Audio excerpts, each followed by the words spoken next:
Hi friends, आज का हमारा टॉपिक है ट्रांसफार्मर के भाग यानी पार्ट्स ऑफ ट्रांसफार्मर।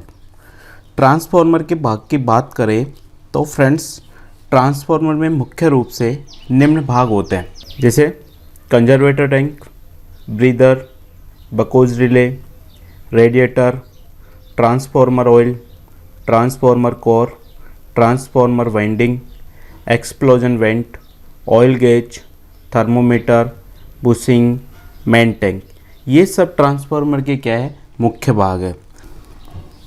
तो फ्रेंड्स, ट्रांसफार्मर के इन भागों के कार्य, स्थिति एवं उपयोगिता के बारे में संपूर्ण जानकारी के लिए वीडियो को लास्ट तक देखें, पूरा देखें और ध्यान से देखें।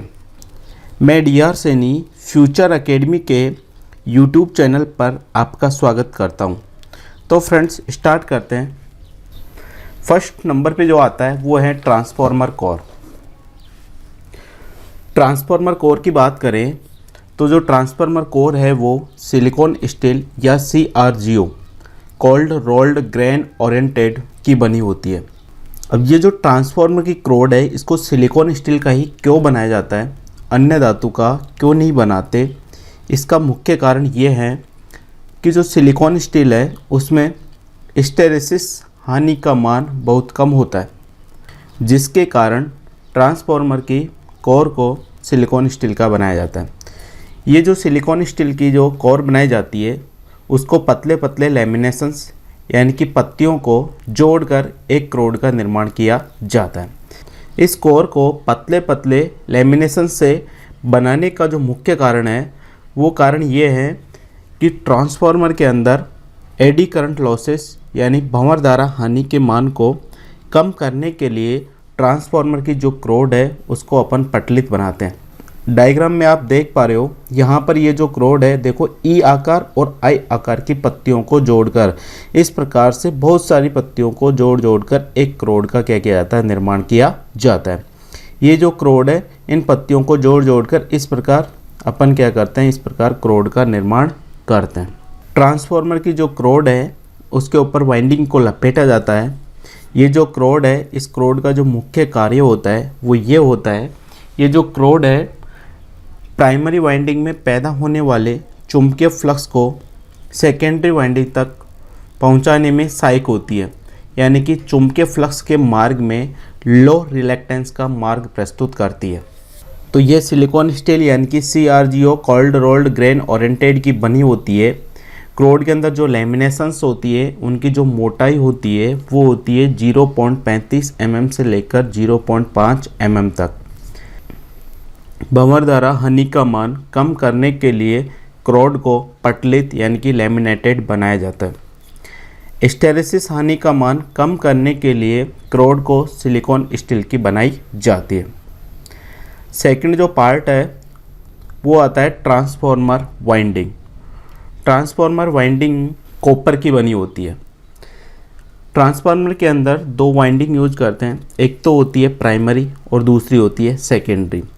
ये जो प्राइमरी और सेकेंडरी यानी कि प्राथमिक और द्वितीयक कुंडली होती है, इन्हीं को ही लो वोल्टेज कोयल और हाई वोल्टेज को वाइंडिंग कहा जाता है। वाइंडिंग का मैंने फर्स्ट वीडियो के अंदर बता रखा है।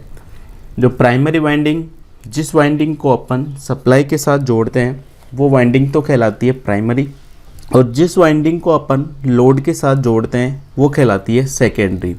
ये जो प्राइमरी और सेकेंडरी है यही वाइंडिंग लो वोल्टेज और हाई वोल्टेज होती है। लो वोल्टेज की अगर बात करें तो जिस वाइंडिंग में फेरों की संख्या कम होती है, नंबर ऑफ टर्न्स की संख्या क्या होती है, कम होती है, वो वाइंडिंग कहलाती है लो वोल्टेज वाइंडिंग। और जिस वाइंडिंग में फेरों की संख्या ज़्यादा होती है, मतलब नंबर ऑफ टर्न्स की संख्या ज़्यादा होती है, वो वाइंडिंग कहलाती है हाई वोल्टेज वाइंडिंग। ट्रांसफार्मर की जो क्रोड होती है उसके ऊपर इन वाइंडिंगों को क्या किया जाता है, लपेटा जाता है। वाइंडिंग को लपेटने के लिए सबसे पहले ट्रांसफार्मर की क्रोड के ऊपर इंसुलेशन लगाया जाता है। जैसे इस डायग्राम के अंदर आप ये ट्रांसफार्मर की क्रोड है, इसके ऊपर ये जो वाइट कलर का है ये क्या है, इंसुलेशन है। इंसुलेशन लगाने के पश्चात उसके ऊपर फिर वाइंडिंग को लपेटा जाता है। क्रोड पर सबसे पहले लो वोल्टेज वाइंडिंग को ही लपेटा जाता है। फिर इसके ऊपर दोबारा इंसुलेशन लगा के इन्हीं कोर के ऊपर हाई वोल्टेज वाइंडिंग को लपेटा जाता है।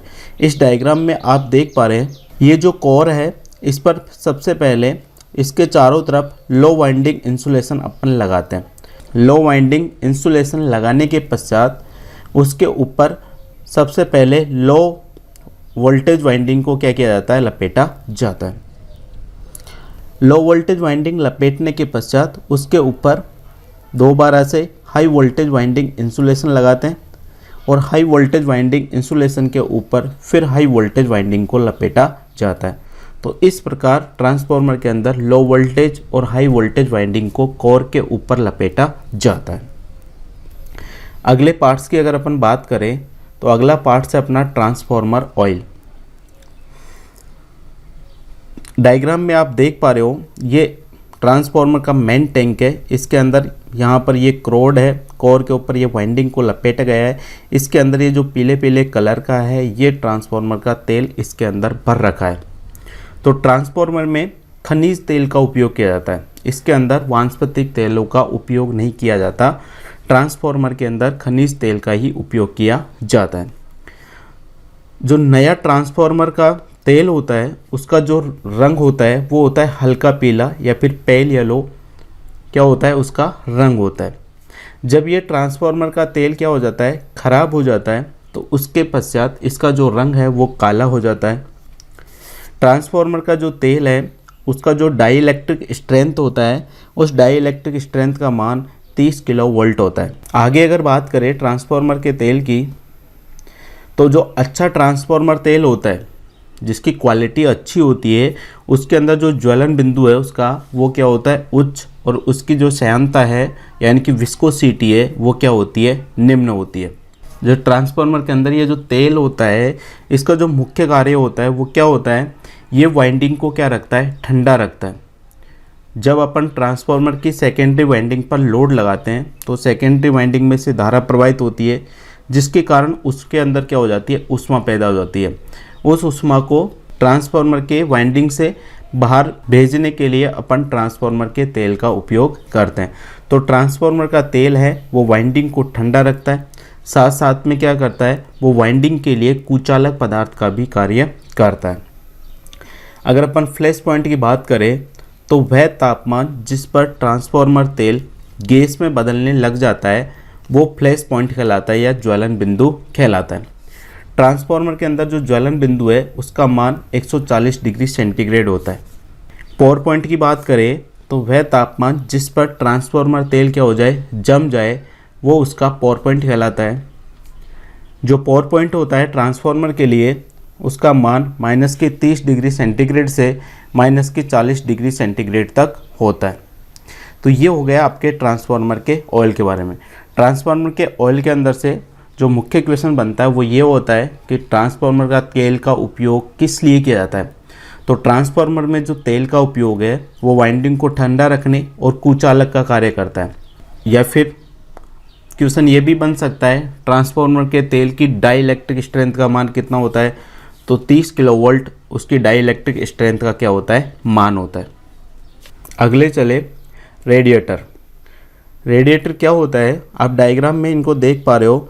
ट्रांसफार्मर के साइड में ये जो ब्लेड्स लगी होती है ये ब्लेड्स ही क्या कहलाती है, रेडिएटर कहलाती है।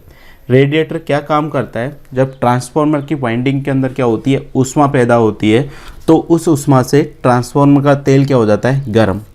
जब ट्रांसफार्मर का तेल क्या हो जाता है, गर्म हो जाता है, तो गर्म होने पर वो क्या हो जाता है, हल्का हो जाता है। हल्का होकर वह ऊपर के इन ट्यूब्स के अंदर, इन ब्लेड्स के अंदर आ जाता है। इन ब्लेड्स पर यहाँ पर आप देख पा रहे हो पंखे लगे होते हैं, या फिर वातावरण की वायु के साथ जब ये ब्लेड संपर्क में आती है तो ब्लेड्स के अंदर ट्रांसफार्मर का तेल ठंडा हो जाता है और ठंडा होकर वापस नीचे वाले पाइपों के माध्यम से वापस मेन टैंक के अंदर चला जाता है। तो रेडिएटर का जो मुख्य काम है वो तेल को ठंडा रखने का काम करते हैं। तो ये ट्रांसफार्मर में तेल की ऊष्मा को क्या करते हैं, अवशोषित कर उसे क्या करता है, ठंडा करता है। ट्यूब से क्या होता है, ट्रांसफार्मर का क्षेत्रफल बढ़ जाता है जिससे उसकी कूलिंग क्या हो जाती है, आसान हो जाती है। अगले डायग्राम के अंदर अपन देखें तो देखो यहाँ पर डायग्राम में दिखाया गया है ये ट्रांसफार्मर की वाइंडिंग है जब इस ट्रांसफार्मर को लोड के साथ जोड़ा जाता है तो इस वाइंडिंग में क्या होती है, ऊष्मा पैदा होती है। इस ऊष्मा के कारण ट्रांसफार्मर का जो तेल भरा होता है वो तेल गर्म हो जाता है। गर्म होकर तेल कहाँ जाता है, ऊपर, और ऊपर इन पाइपों के माध्यम से इन रेडिएटर की ब्लेड्स के अंदर ये तेल क्या होता है, यहाँ पर प्रवाहित होता है। दोनों साइड लगी होती है। अब वातावरण की हवा जब इन रेडिएटर की ब्लेड्स के संपर्क में आती है तो इन ब्लेड्स के अंदर या ट्यूब्स या नली के अंदर ये तेल क्या हो जाता है, ठंडा। ठंडा होकर तेल वापस कहाँ आ जाता है, नीचे आ जाता है, और नीचे के इस पाइप के माध्यम से वापस अपने मेन टैंक के अंदर चला जाता है। तो रेडिएटर का जो मुख्य काम है वो ट्रांसफार्मर के अंदर जो तेल होता है उसकी ऊष्मा को क्या करना है, अवशोषित करना है। अगलेपन चले तो बुशिंग। ट्रांसफार्मर के अंदर दो प्रकार की बुशिंग होती है, एक तो होती है हाई वोल्टेज बुशिंग और एक होती है लो वोल्टेज बुशिंग। जो बुशेज हाई वोल्टेज वाइंडिंग के साथ जुड़ी होती है वो कहलाएगी हाई वोल्टेज बुशिंग, और जो लो वोल्टेज वाइंडिंग के साथ जुड़ी होगी वो कहलाएगी लो वोल्टेज बुशिंग। ट्रांसफार्मर के अंदर ये जो बुश बनी होती है ये पोर्सलिन या चीनी मिट्टी की बनी होती है। ये क्या काम करती है, यह ट्रांसफार्मर को स्रोत एवं लोड से संयोजित करने का काम करती है। आप डायग्राम में ये देख पा रहे हो, ये चीनी मिट्टी की है। ये चीनी मिट्टी की आपको जो इस प्रकार से दिखाई दे रही है ये है हाई वोल्टेज बुशिंग। अगले डायग्राम में अगर अपन देखें तो यहाँ पर ये जो छोटे आकार की दिखाई दे रही है ये है अपनी लो वोल्टेज बुशिंग। तो जो लो वोल्टेज वाइंडिंग से जुड़ी होगी वो कहलाएगी लो वोल्टेज, और जो हाई वोल्टेज वाइंडिंग से जुड़ी होगी वो कहलाएगी हाई वोल्टेज बुशिंग। ये ट्रांसफार्मर को सप्लाई के साथ जोड़ने या फिर लोड के साथ जोड़ने का क्या करती है, कार्य करती है। अगला जो पार्ट्स है वो है एक्सप्लोजन वेंट। एक्सप्लोजन वेंट क्या होता है, जब ट्रांसफार्मर के अंदर तेल बहुत ज़्यादा गर्म हो जाता है और गर्म होने के साथ ही क्या होता है, अपना बुकोज रिले, जो ट्रांसफार्मर के अंदर बुकोज रिले लगा हुआ है वो यदि काम नहीं कर रहा है तो ट्रांसफार्मर के अंदर क्या हो सकती है, तेल की ऊष्मा के कारण उसके अंदर आग लग सकती है। उस आग से ट्रांसफार्मर को बचाने के लिए अपन एक्सप्लोजन वाल्व लगाया जाता है। ये जो एक्सप्लोजन वाल्व है ये मेन टैंक के ऊपर लगा होता है। तो जब क्या होता है, ट्रांसफार्मर तेल का तापमान बहुत ज़्यादा बढ़ जाता है तो एक्सप्लोजन जो वेंट है उसके अंदर एक डायफ्राम लगा होता है। ये डायफ्राम यहाँ से क्या हो जाता है, फट जाता है, और जो अंदर का गर्म तेल है वो क्या हो जाता है, यहाँ से बाहर निकल जाता है। तो जब ट्रांसफार्मर तेल का तापमान बहुत बढ़ जाए तथा बुकोज रिले काम नहीं करे तो ट्रांसफार्मर में आग लग सकती है, जिससे बचाने के लिए एक्सप्लोजन वाल्व लगाया जाता है। ट्रांसफार्मर तेल का तापमान बढ़ने पर गर्म तेल एक्सप्लोजन वाल्व से क्या हो जाता है, निकल जाता है। अगले की बात करें अपन टेम्परेचर गेज। ये जो टेम्परेचर गेज है वो अपने मेन टैंक के ऊपर लगा होता है। इसका जो मुख्य कार्य है, ट्रांसफार्मर के अंदर जो तेल भरा होता है उसके तापमान को मापना है। ट्रांसफार्मर के अंदर जो तेल है उसका तापमान 100 डिग्री सेंटीग्रेड से ज़्यादा नहीं होना चाहिए। तो यह मुख्य टैंक पर लगा होता है।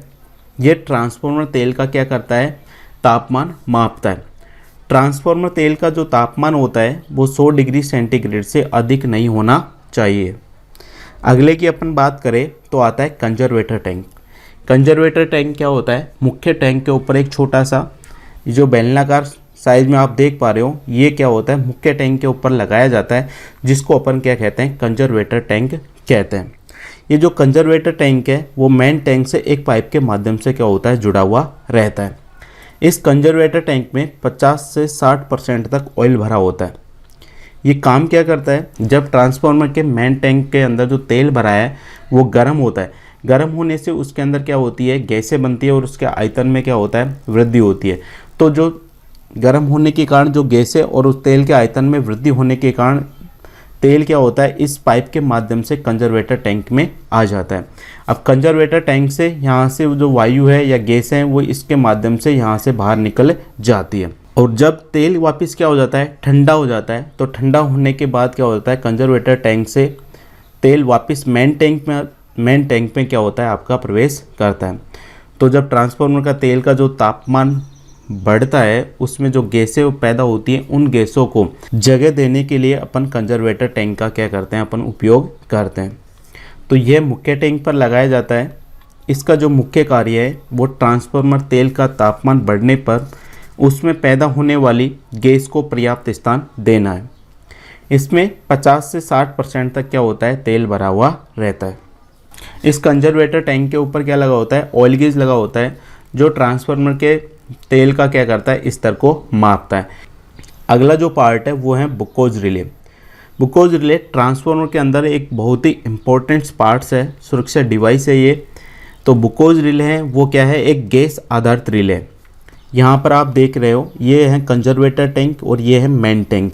कंजर्वेटर टैंक और मेन टैंक एक पाइप के माध्यम से दोनों आपस में क्या होते हैं, जुड़े हुए रहते हैं, और इसी पाइप पर क्या लगाया जाता है, आपका बुकोज रिले लगाया जाता है। ये जो बुकोज रिले है वो क्या करता है, ट्रांसफार्मर के जो आंतरिक फॉल्ट होते हैं उनसे अपन की क्या करता है, ट्रांसफार्मर की सुरक्षा करता है। बुकोज रिले का जो उपयोग है वो 500 kVA से अधिक क्षमता वाले ट्रांसफार्मर में ही किया जाता है।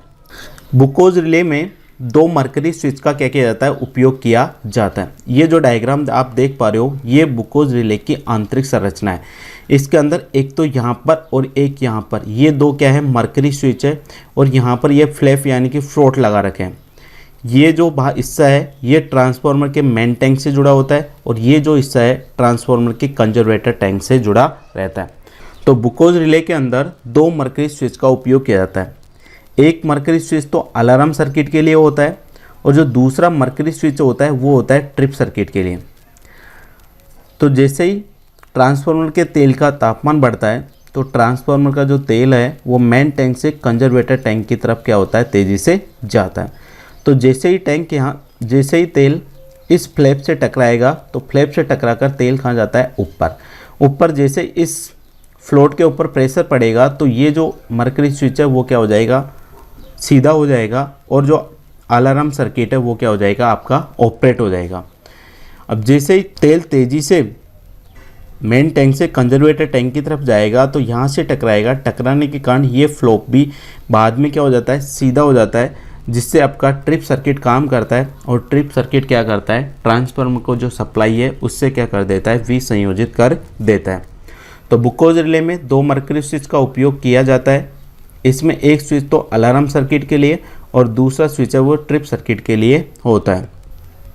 आगे दे रखा है ब्रीदर कहाँ पर लगा होता है, कंजर्वेटर टैंक। ये आपको दिखाई दे रहा है, ये क्या है, आपका कंजर्वेटर टैंक है। इस कंजर्वेटर टैंक पर क्या लगा होता है, ब्रीदर क्या काम करता है, जब ट्रांसफार्मर का तेल ठंडा होकर कंजर्वेटर टैंक से वापस मेन टैंक में जाता है तो जो बाहर की वायु है वो वायु इस ब्रीदर के माध्यम से कंजर्वेटर टैंक में क्या करती है, प्रवेश करती है। तो जो बाहर की वायु के अंदर जो नमी होती है उस नमी को सोखने के लिए ब्रीदर का क्या किया जाता है, उपयोग किया जाता है। इस ब्रीदर के अंदर नमी को सोखने के लिए सिलिका जेल का क्या किया जाता है, उपयोग किया जाता है। जो सिलिका जेल होती है वो नमी को सोखने से पूर्व, मतलब शुष्क सिलिका जेल, उसका जो रंग होता है वो होता है नीला कलर का। और जब ये सिलिका जेल नमी को सोख लेती है यानी कि नम सिलिका जेल है तो उसका जो रंग हो जाता है वो हो जाता है गुलाबी। तो ब्रीदर के अंदर से कंपटीशन के अंदर बहुत ज़्यादा क्वेश्चन आता है।